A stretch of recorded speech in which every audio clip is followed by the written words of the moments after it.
It's really good to be back on this particular set rather than downstairs making wipe.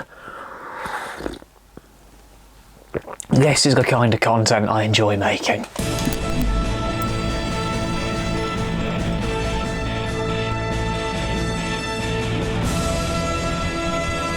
They say in life to never forget where you started, and with me going a little bit big time and appearing a fair bit on terrestrial television with a little bit of egg chasing lately, it's served as a really good little grounding point to remember why we bring cinema closer.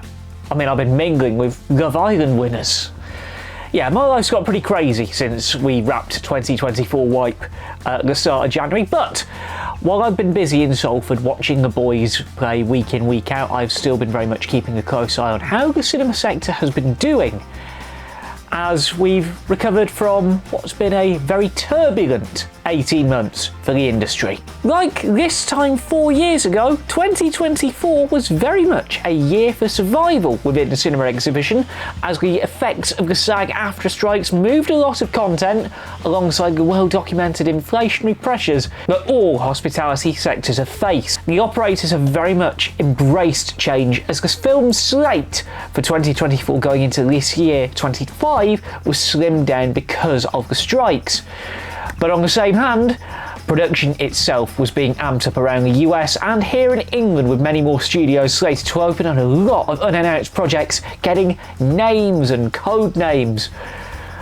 There are little green shoots of growth. Now, it's at this point every year, May 17th, the anniversary of British cinemas reopening after the final lockdown from COVID-19, that we like to take a bit of a look back at how the exhibition side of things have done. We've covered the content in the wipe, now we get to cover the stats, and the key metric for that is our industry's little black book. That's one for the sale fans. The mighty Film Distributors Association Handbook is always a go-to at this time of year as we take a look back and arguably deliver a state of play, if you will, for those who are interested in the wider cinema sector. And I can tell you, there's been a lot of encouraging growth.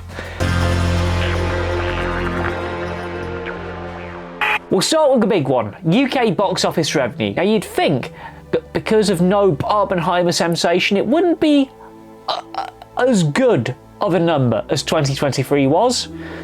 But in 2024, £1.065 billion, that's 0.2 billion up on 2023. That is almightily impressive considering how dead most of 2024 was. There wasn't much strong content to begin with, but back end of the year, once Wicked came out, that really helped the industry over the line, especially as we did 3 million more admissions than 2023. 138 million if you went to the cinema across the UK and Ireland last year. It was 135 in Barbenheimer year. That's bloody impressive considering a lot of venues put their prices up and some even went out of business, and we'll get onto those a little bit later. Average ticket price has actually gone down. £7.71 is what you're paying on average for your cinema tickets. 2023 it was £7.86.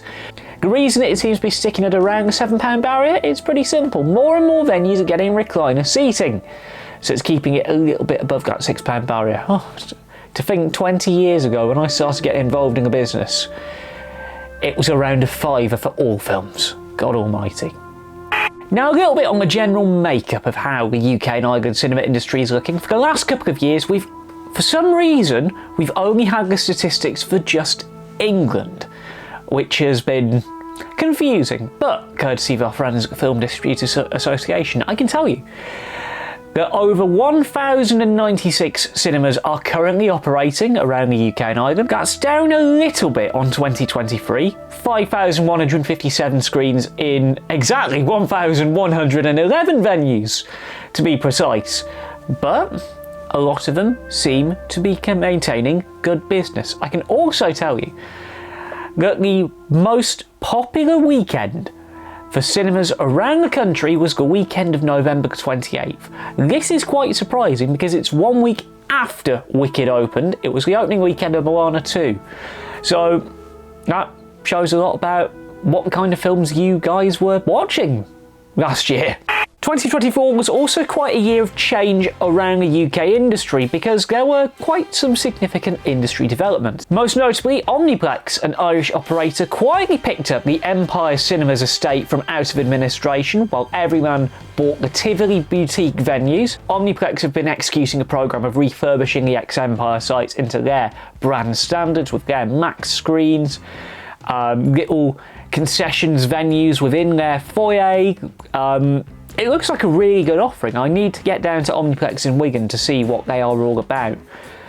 Because they look like they're bringing some unique ideas to the UK market, obviously proven over in the Emerald Isle. But whether they are going to get a good amount of market share with the other developments that have been happening within UK cinemas remains to be seen. One of those developments is how, surprisingly, and I can't believe I have to talk about this, how chains are using AI to help flex their scheduling. Some chains are exploring the use of AI software to dynamically put films where they're most successful on a per-site basis. One of the key players in that have been View, and they've done it for apparently over a decade now. And more chains are starting to catch wind on this with the rise of ChatGPT and other models that would help dynamically predict what and where and when. We're going to see more of this over the next 5-10 years because if you change the process, you change the outcome. And it's no coincidence that every time I've been into a View over the last couple of years, because I've not had a screen to myself. Oh, how I miss the days of having screen one empty on a Tuesday afternoon.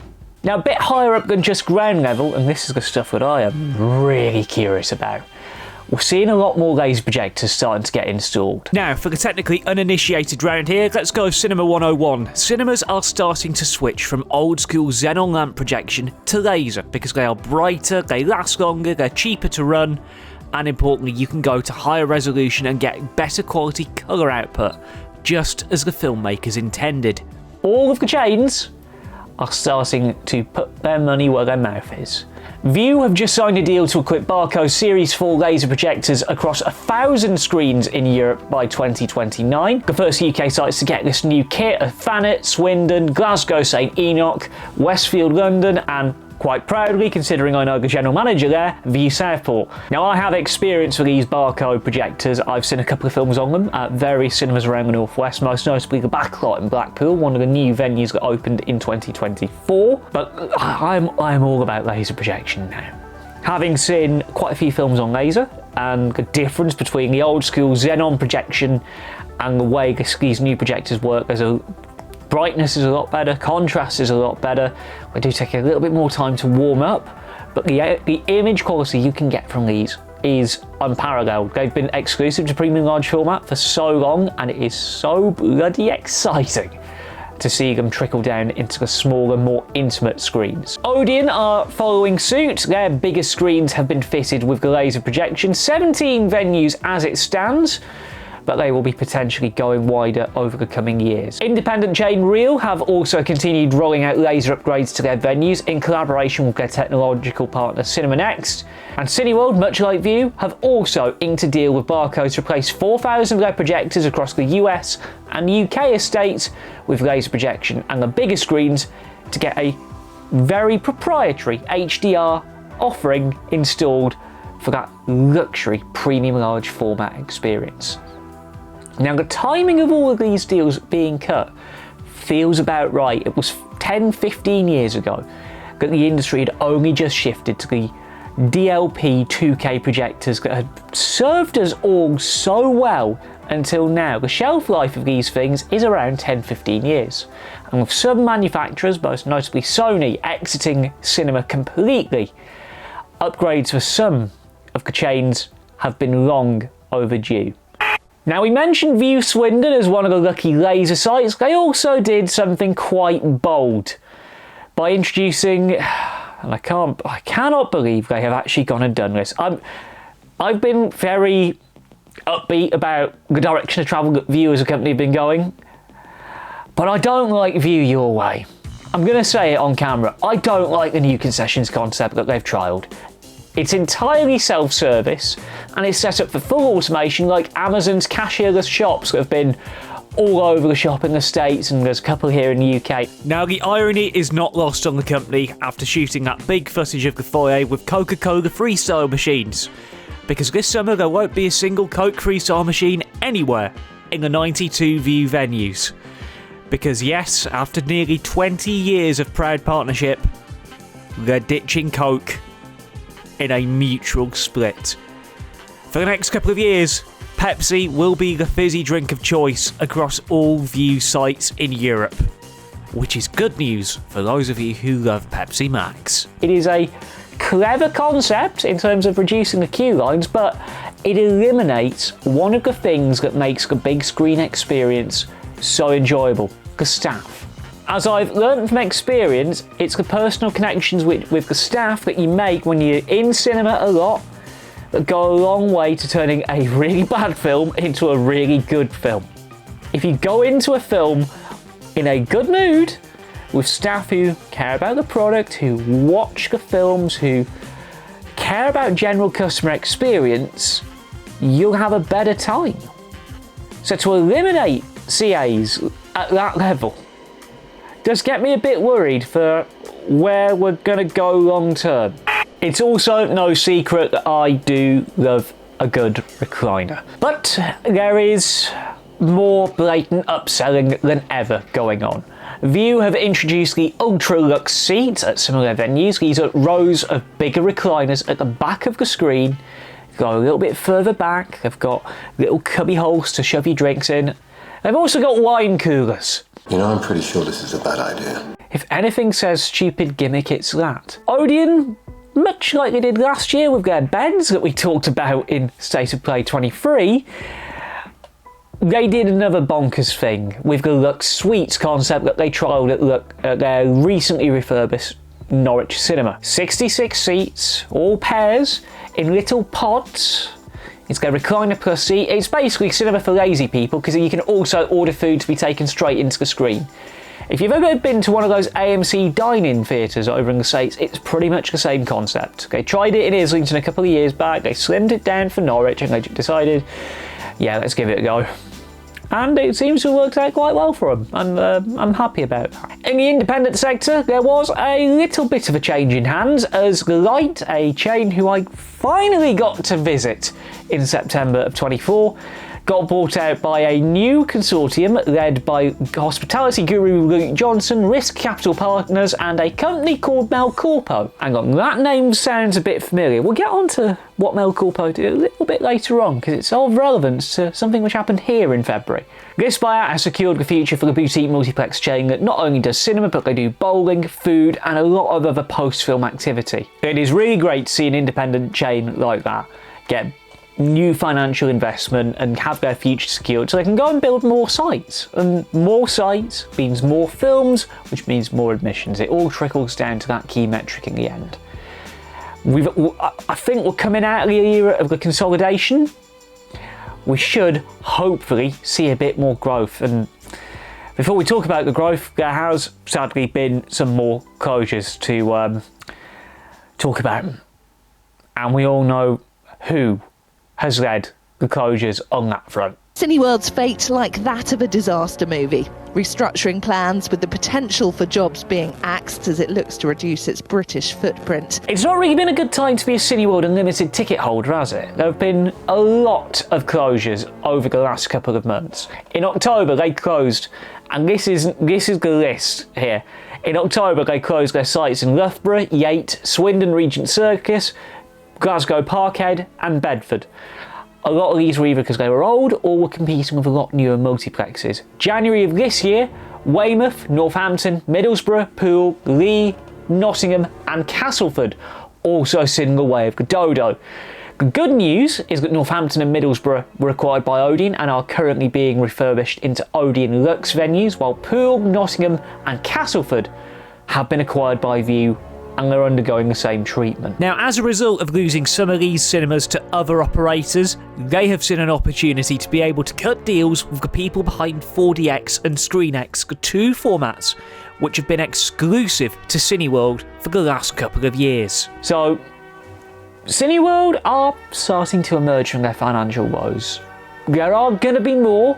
It's inevitable. It's knowing the way they've operated cinemas and venues over the years. They've favoured the gimmick over the service. But Cineworld should be in a relatively decent financial footing going forward. View also disposed of their Rill site in January as their lease expired. Rill is a very tough market to crack because it is a relatively small seaside town, a lot of tourist traffic, and to be fair, the cinema there was starting to show its age considering it'd been refurbished in 2011 under previous ownership, and there wasn't really much you could do.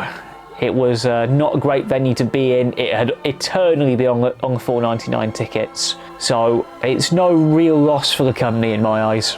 Odeon also disposed of a couple of sites too. Surrey Quays and Covent Garden in August of 24. Kettering and Oxford in January of this year. Oxford, listed building, you can understand, whereas the others just weren't turning a profit.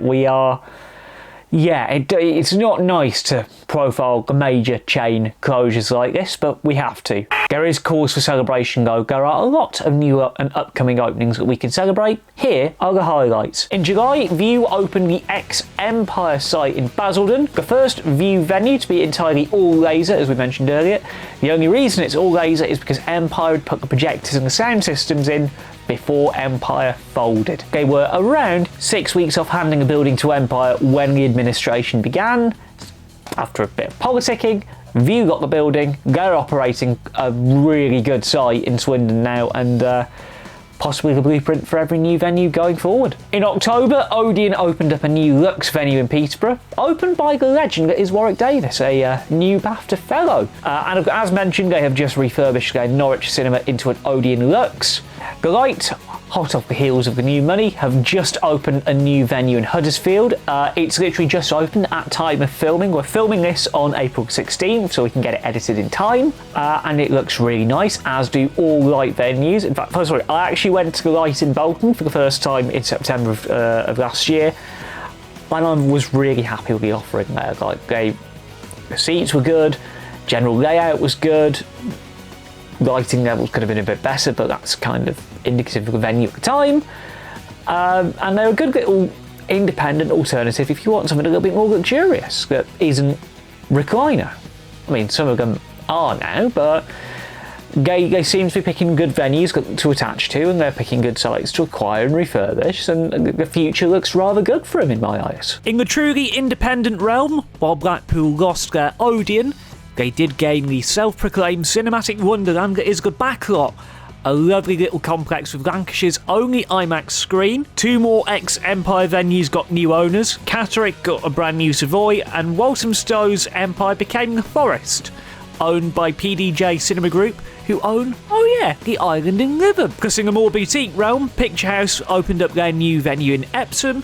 Everyman opened up new venues in Cambridge and most recently Brentford. But of course there was one venue opening in February that we really wanted to go to town on and put a little spotlight on.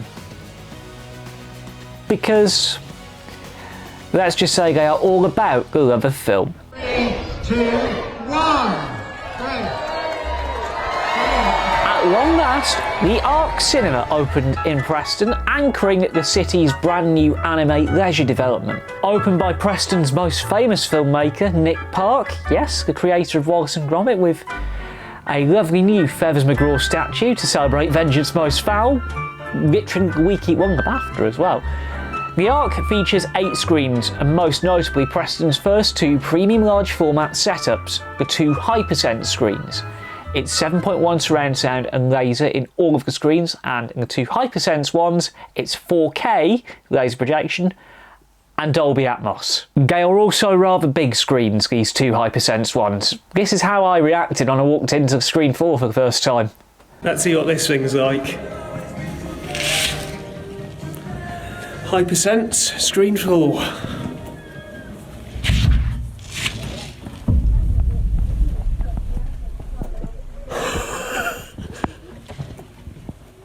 Wow.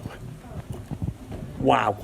Now, the Arc are the anchor tenant for the council-led Animate scheme, with Hollywood Bowl, Taco Bell, the Argento Lounge and Ask Italian currently open at time of publication. This will soon be followed by Cosmo World Buffet and a street food hub next door. We've talked about this market development on the journal since the very first series back in 2018, when it was merely a pipe dream. So to get it open after 10 years of waiting was a huge day. And the Preston site is the cherry on top of a big 12 months for the Arc, a lovely Irish operator owned by Melcorpo, the same people who've put money into the light.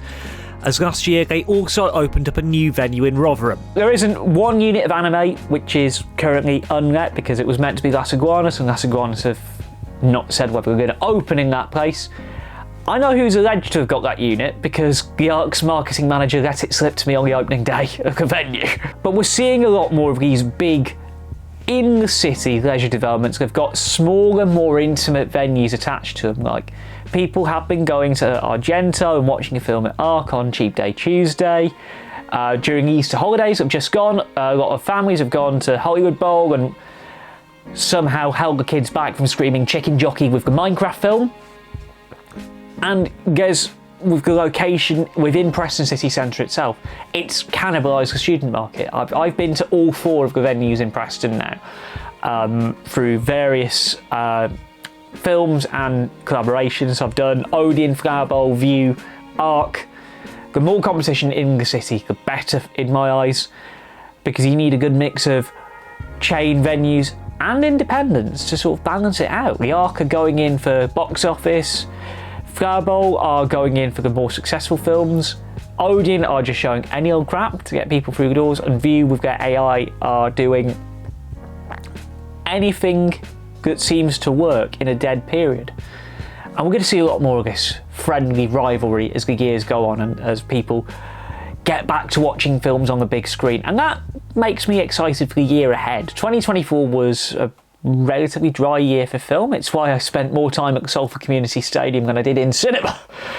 But there's some genuinely really good stuff coming out this year. While the industry had pinned a lot of their hopes on Snow White and Captain America to be the 2 big openers for the start of the year, there is still a lot of really good content in the pipeline going into 2026 and also to pad out the rest of this year. We've got Thunderbolts, we've got Mission Impossible Final Reckoning, we've got 28 Years Later, F1, Fantastic Four First Steps, Tron Ares, Wicked for Good, Avatar, Fire and Ash. And that is to name just a few. I know I said it last year and I was wrong, but this is really the turning point for the industry.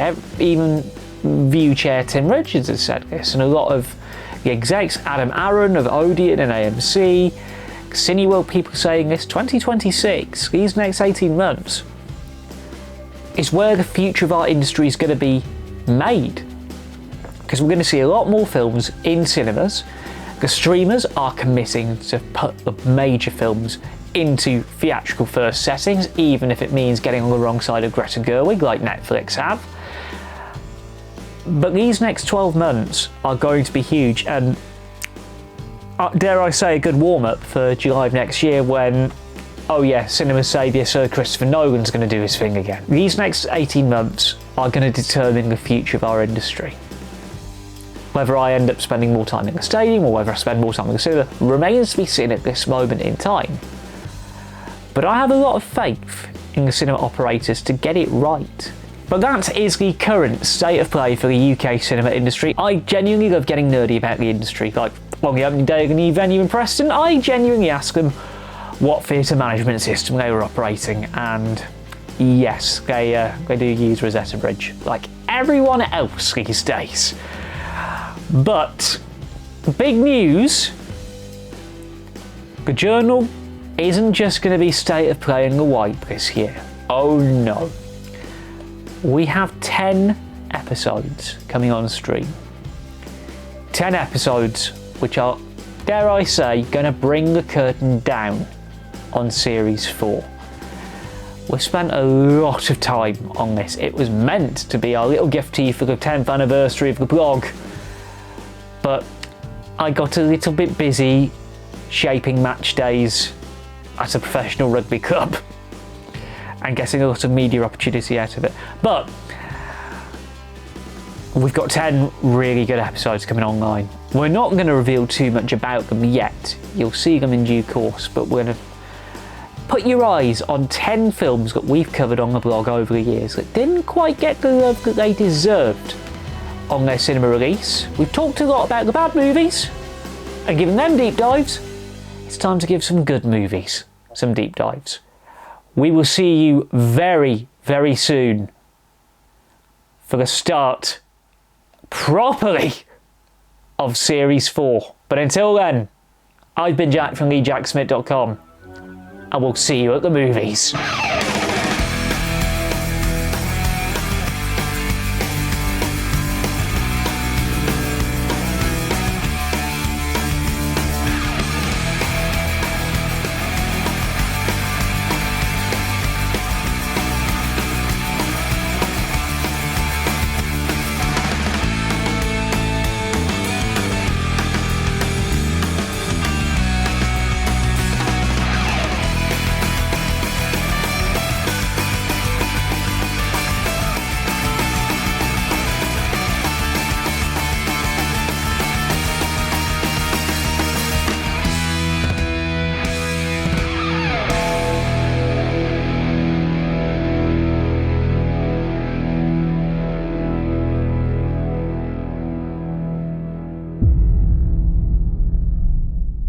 The closer you are to death, the more alive you feel.